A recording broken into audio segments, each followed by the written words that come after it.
Bonjour la famille, c'est Joël et Emmanuel de Family First Ministry. Que la grâce et la paix de Dieu soient avec vous. C'est un bonheur et un privilège de nous retrouver aujourd'hui pour cette vidéo où on veut célébrer les 5 anniversaires de Family First avec vous. Amen. Nous rendons gloire à Dieu pour ces 5 dernières années. Ouais. Nous rendons gloire à Dieu pour toutes les personnes qui nous ont soutenus, qui nous ont encouragés. Ces 5 dernières années ont passé très vite. Ouais. Et nous voyons l'Éternel agir à travers le ministère. Nous voulons prendre le temps de remercier toutes les personnes que le Seigneur a mis sur notre chemin et toutes les personnes qui se sont impliquées dans le ministère, notamment. On ne peut pas tous les nommer. On va les citer à la fin de la vidéo. Exactement. Alors, vraiment, c'est avec joie que nous voulons rendre gloire à Dieu pour tout ce qu'il a fait, pour le ministère qu'il nous a confié. Au début, c'était un peu avec des témoignages que nous ne savions pas où l'Éternel nous emmenait avec notre premier témoignage que nous avons eu le 12 octobre 2019. On a vu vraiment la manifestation de la présence de Dieu ce jour-là, que le Seigneur nous a confirmé qu'il nous appelait vraiment pour ce ministère, parce que la famille, comme on le sait, c'est une institution de l'Éternel et c'est vraiment avec humilité que nous sommes en train de servir l'Éternel à travers. Il y a beaucoup de défis, il y a beaucoup de combats dans la famille, mais nous voyons vraiment que l'Éternel est à l'œuvre. Oui, c'est vraiment un privilège, comme on dit, parce que on aime bien le dire, nous ne sommes pas des spécialistes, on n'est pas des experts, on n'a pas fait des hautes études de psychologie ou de théologie, mais c'est la grâce de Dieu. On aime bien dire ça, nous sommes le produit de la grâce de Dieu. Amen. Face aux difficultés que nous avions rencontrées, beaucoup ont dû lâcher prise, beaucoup ont choisi le chemin du divorce. Mais nous, par la grâce de Dieu, il nous a soutenus et il a mis sur notre chemin, comme tu l'as dit, des personnes qui nous ont aidés dans la prière, nous ont aidés dans la persévérance. Et voilà, le résultat est là. Nous sommes encore en cheminement. On apprend toujours auprès du Seigneur. Amen. On ne peut pas dire qu'on est arrivé. Non. Tant qu'il n'est pas de retour, tant qu'on n'est pas parti dans l'au-delà, on est toujours en train de tenir ferme pour que le Seigneur fasse son œuvre avec nous, en nous et à travers nous. Amen. C'est vraiment ça.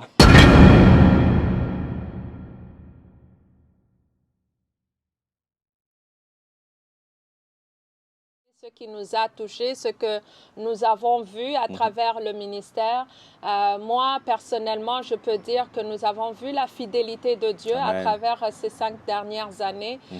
Il y a eu des hauts et des bas.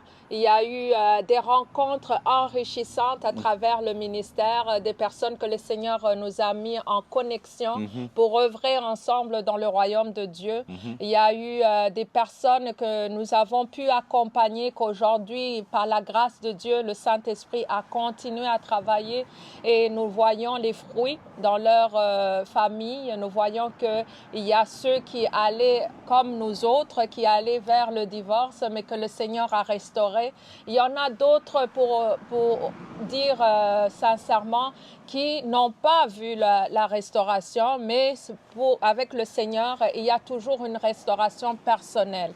C'est pour cela que nous, on parle bien sûr pour éviter que les personnes aillent jusqu'au divorce. C'est parce que c'est ça que le Seigneur a fait pour nous et c'est ce qu'on veut communiquer, que le Seigneur est capable de transformer une situation et ramener la vie là où il y avait la mort et qu'il œuvre encore aujourd'hui, qui peut ressusciter votre foyer, même si vous voyez que tout ne va pas. Alors nous, on peut conseiller, on peut encourager, on peut prier pour, mais ça reste que c'est les 2 personnes qui doivent prendre la décision aussi de chercher l'aide de laisser le Seigneur Jésus-Christ aussi venir faire ce qu'il a fait pour nous aussi également. Mais ça prend deux personnes. Et des fois, ça peut arriver que c'est une personne qui cherche la restauration et l'autre n'est pas là. Mais sans pour autant, on sait que le Seigneur, il reste souverain et son souhait, c'est de bâtir nos foyers, même si c'est un cas qui est désespéré, nous le voyons encore en train d'agir aujourd'hui et nous rendons gloire à Dieu parce que nous, notre souhait, c'est de voir beaucoup de familles être épanouies dans le Seigneur. Effectivement, le Seigneur est capable de toutes choses, n'est-ce pas?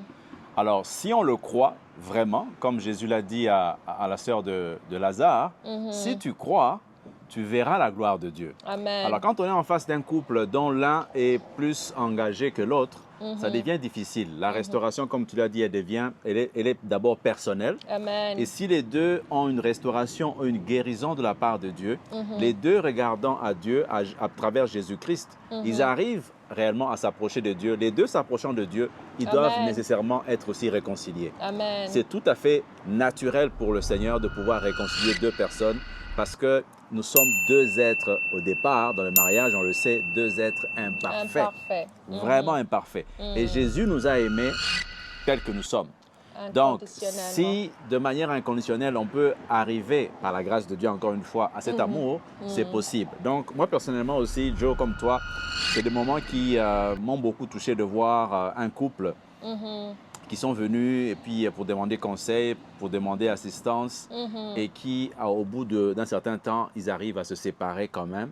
C'est quelque chose qui me démontre vraiment que nous sommes limités, nous sommes que des êtres humains. Dieu seul peut faire des miracles et il agit comme il veut, quand il veut, mais ça revient aussi quelque part aux personnes elles-mêmes de faire le choix. Parce que Dieu dit dans sa parole, je mets devant vous la vie et la mort, choisissez la vie. C'est des fois le choix que certaines personnes prennent pour aller à autre chose.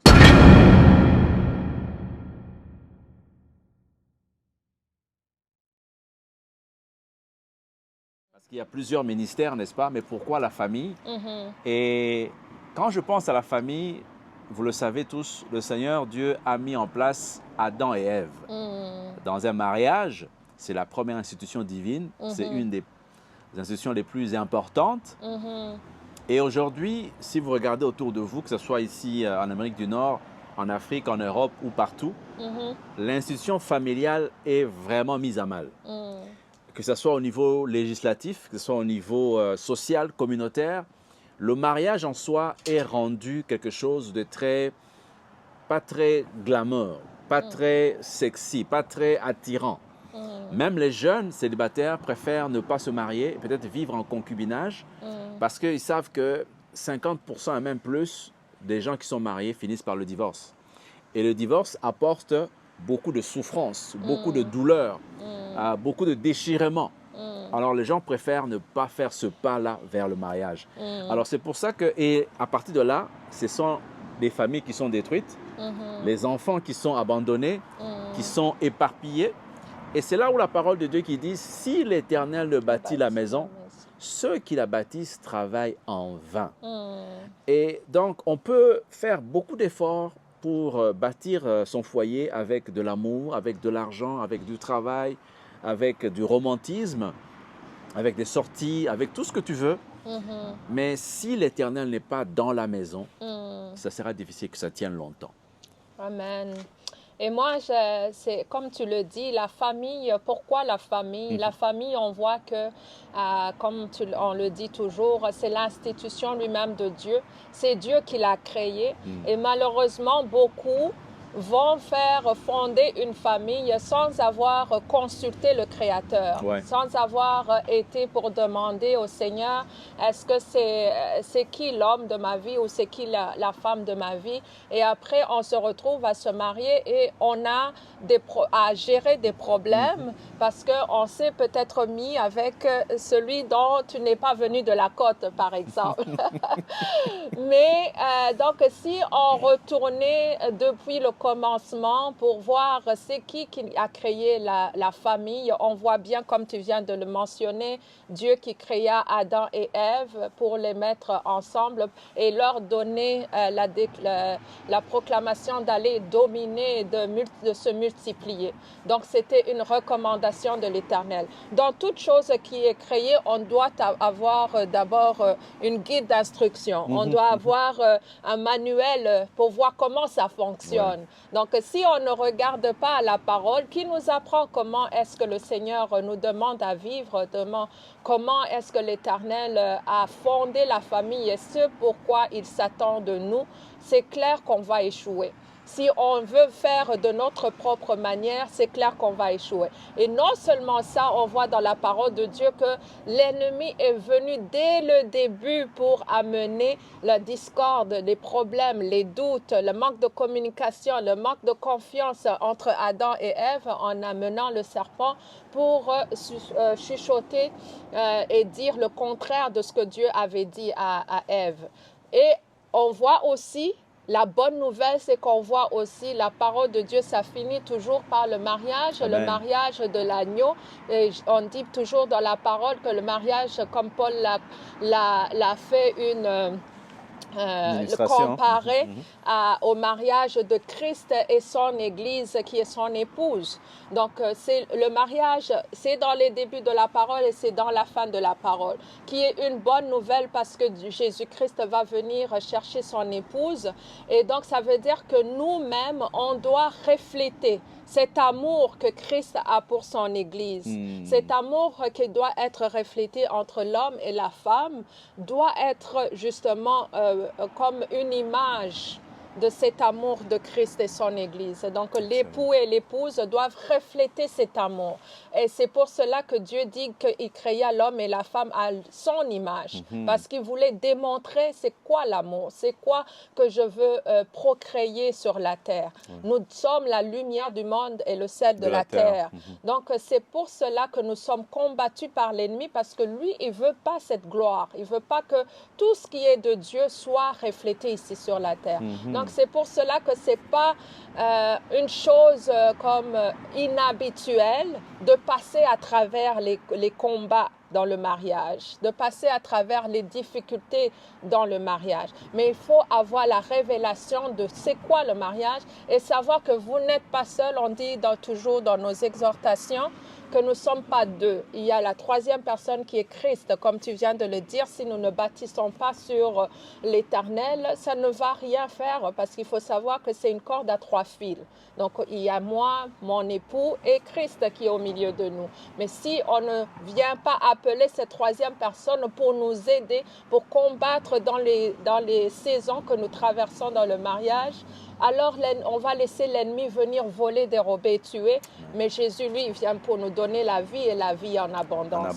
Donc, et c'est ça qu'on souhaite à chaque famille, à chaque couple, à chaque célibataire, de rechercher d'abord « We are made by God ». Donc, il faut aller chercher l'Éternel pour savoir celui ou celle qui va être justement pour toi, pour bâtir ce que Dieu l'Éternel veut pour nous. Amen, amen, amen. Alors, le mot-clé pour cette deuxième question qu'on se pose ici, c'est la révélation du mystère. Le mariage, c'est un mystère. Ouais. À chaque homme et à chaque femme de savoir comment avoir cette révélation du mystère en connaissant son partenaire, en sachant ce que le Seigneur nous demande de faire à travers son manuel, la parole de Dieu. Et c'est possible d'y arriver par la grâce de Dieu. Amen. Parce que ce n'est pas en mode automatique. Là. Le mariage, ce n'est pas le jour J où on fait des grandes fêtes. C'est une construction. C'est un mode automatique. Non, on doit construire au fur et à mesure. Amen. Alors,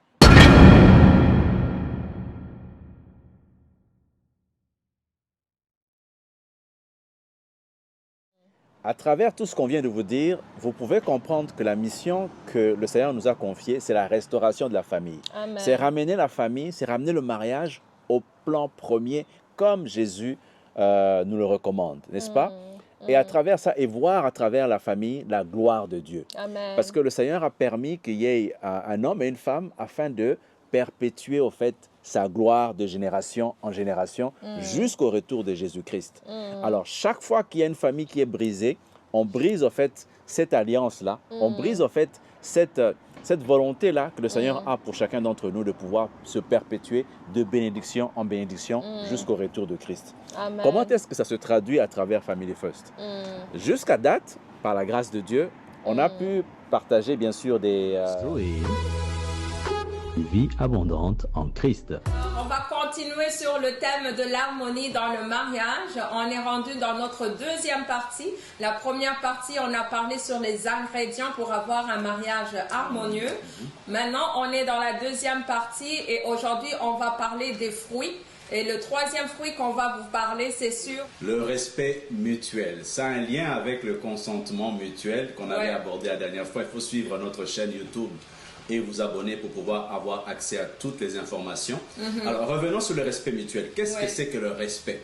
Le respect, dans Larousse, en fait, c'est écrit que c'est tout sentiment qui porte à accorder à quelqu'un de la considération en raison de la valeur qu'on lui reconnaît. J'aime beaucoup la valeur qu'on lui reconnaît. Et moi, je sais qu'en tant qu'enfant de Dieu, nous avons une grande valeur aux yeux de Dieu. Amen. Nous avons une très grande valeur aux yeux de Dieu, tellement qu'il a envoyé son Fils pour mourir à la croix, afin que toi et moi, nous soyons aujourd'hui appelés enfants de Dieu. Amen. Nous avons des capsules de 5-6 minutes que vous recevez et certains sont bénis à travers cela. Beaucoup de personnes qui sont à l'étranger, donc en dehors du Canada, arrivent à nous rejoindre à travers sûrement ces vidéos, la plupart. Il y a bien sûr des conférences pour les hommes, pour les femmes. Il y a des soirées étincelles qui sont superbes comme des galas où les hommes et les femmes mariés se retrouvent pour passer du bon temps.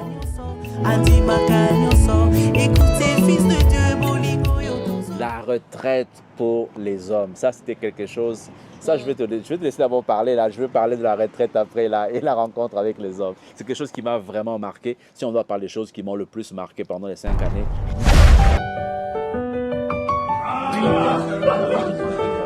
Casse pas, hein? C'est un bon moment qu'on passe. Je confirme. Hein? Dis quelque chose. Qu'est-ce qui est dans ton cœur là? Moi, vas-y. je vais très bien. Soyez bénis. Regardez quoi la prochaine, c'est pas le bon moment. On est en train de... Ouais, je suis comblé, toujours comblé. Ça, c'est le Moïse là que tu es. Je suis certain. Je suis heureux.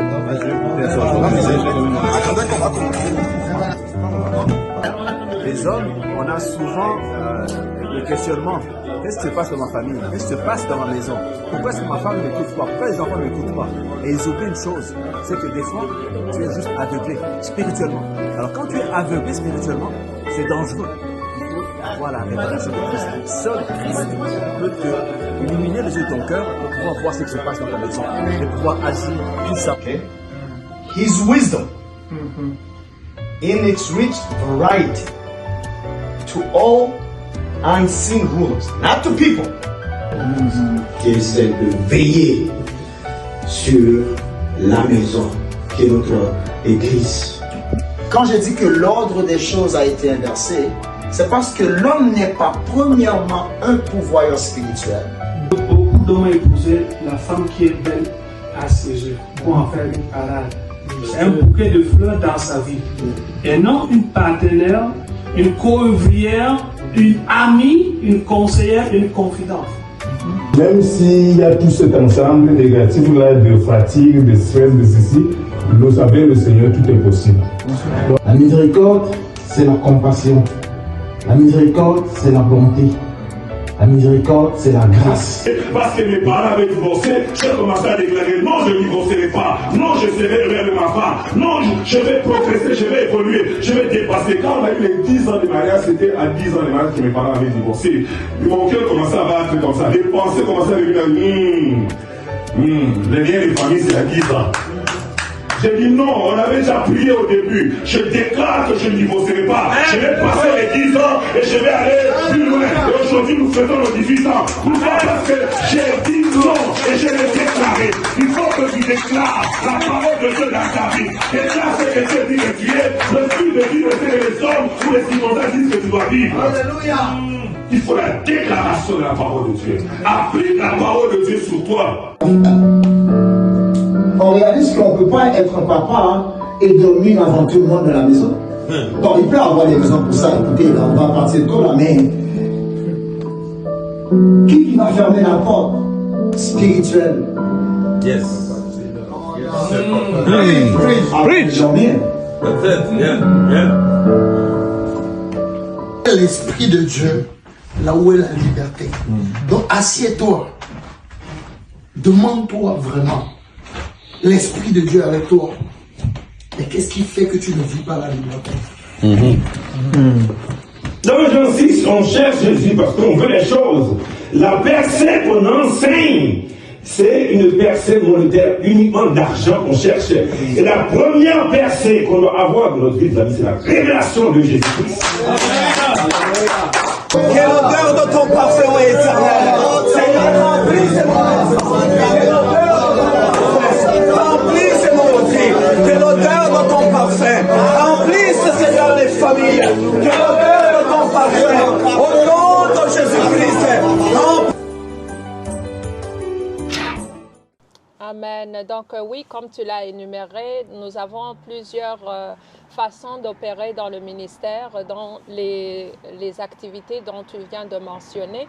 Donc, comme tu l'as dit, notre mission, c'est d'aider la restauration des familles, des couples, et aussi prévenir, parce qu'on a eu aussi une activité d'une conférence des célibataires pour les aider à bien choisir et aussi à bien vivre leur célibat en étant épanouis et en se préparant pour cette personne que le Seigneur a pour eux, mais pas à vivre comme si le célibat est une malédiction. Ouais. Donc, au sein du ministère, vraiment, nous, comme on a dit, c'est un ministère de restauration, mais ça va dans le ministère de réconciliation. Réconciliation avec le Père d'abord, parce qu'on amène toujours, lorsqu'on reçoit des personnes, on va aller vers la restauration d'abord personnelle, ce qui veut dire la repentance personnelle avec le Seigneur, afin de les amener à retrouver ou à renouer la relation avec le Père à travers Jésus-Christ.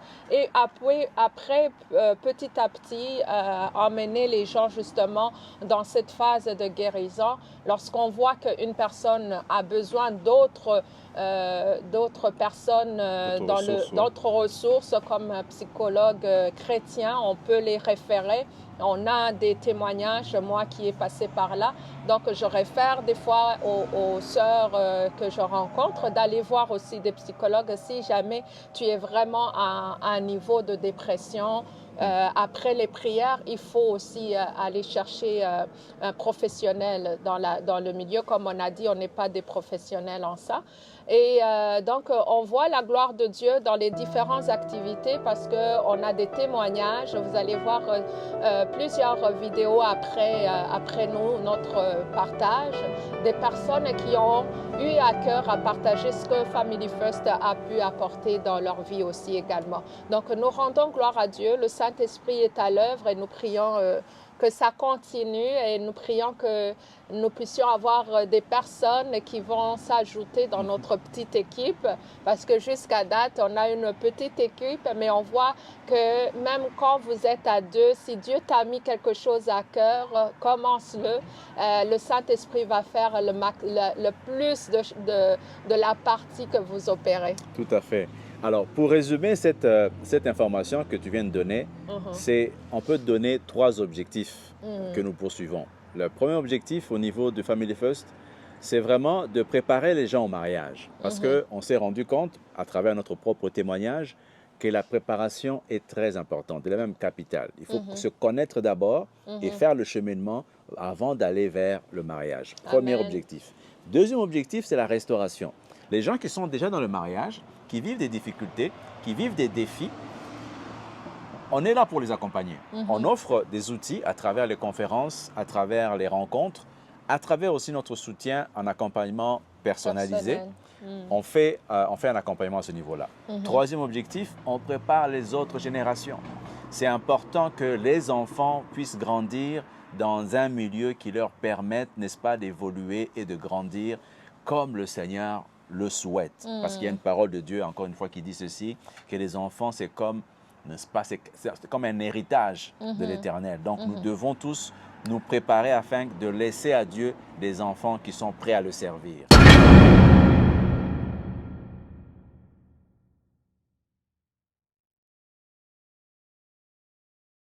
Moi, ce qui me touche, c'est vraiment lorsque je vois un couple restauré qui témoigne qu'aujourd'hui, ils vont bien et qui rend gloire à Dieu de nous avoir rencontrés à travers les sociaux médias, à travers des capsules d'encouragement, d'exhortation, à travers les différentes activités qu'ils ont pu. Ça, c'est ça qui me touche le plus, de voir que le Seigneur nous a utilisés afin d'apporter un encouragement, un accompagnement et qu'aujourd'hui, ils peuvent rendre gloire à Dieu, que ce que l'ennemi voulait voler aujourd'hui, ils sont dans la paix et ils sont en train de construire ensemble leur famille. C'est ça que je dirais qui me touche le plus, au-delà de toutes les activités. Oui. Et je me rappelle, tu vas te rappeler, on ne va pas citer de nom ici, un couple qui arrive dans la soirée à des étincelles et qui nous aborde en disant, écoute, on aura besoin de vous, on est là, mais on aura besoin de vous. Et ce couple-là, bien sûr, avait besoin de soutien, de prière et d'accompagnement. Et qui, une année et demie plus tard, on les rencontre, ils sont des serviteurs de Dieu, ils sont épanouis dans leur mariage. Ce n'est pas toujours rose, ce n'est pas toujours évident, mais on sait qu'ils vont tenir ferme parce qu'ils ont une bonne base solide et ils ont choisi la bonne part. C'est de rester auprès de Jésus. Amen. Alors moi, ce qui me touche le plus, c'est quand et ça me bouleverse chaque fois, la présence de Dieu dans nos rencontres. Amen. Je me rappelle d'une rencontre qu'on a eue avec les hommes à un brunch. Tu étais là, bien sûr, aussi. Et quelque part, on était en train de rendre, n'est-ce pas, des petits cadeaux aux gens qui nous ont aidés ce jour-là. Et la présence de Dieu a été tellement forte que je me suis retrouvé à terre et les frères sont venus prier, n'est-ce pas, avec moi. Et c'était un moment aussi qui a permis à d'autres de pouvoir s'avancer pour pouvoir prier, recevoir la prière, recevoir, n'est-ce pas, un moment d'encouragement. C'était un moment de rafraîchissement extraordinaire. Et je rends grâce à Dieu pour ces moments-là. Ça arrive presque à chaque occasion. Et c'est des moments qui nous rappellent que je suis avec vous. Je suis avec vous, continuez, restez avec vous. On a besoin de ces signes-là de la part du Seigneur pour pouvoir tenir parce qu'à nous seuls, là, on ne pourra pas, n'est-ce pas, tenir aussi longtemps. Et nous rendons gloire à Dieu pour ces moments-là. Nous rendons gloire à Dieu pour les personnes qui sont là pour nous encourager et prier avec nous dans ces moments particuliers.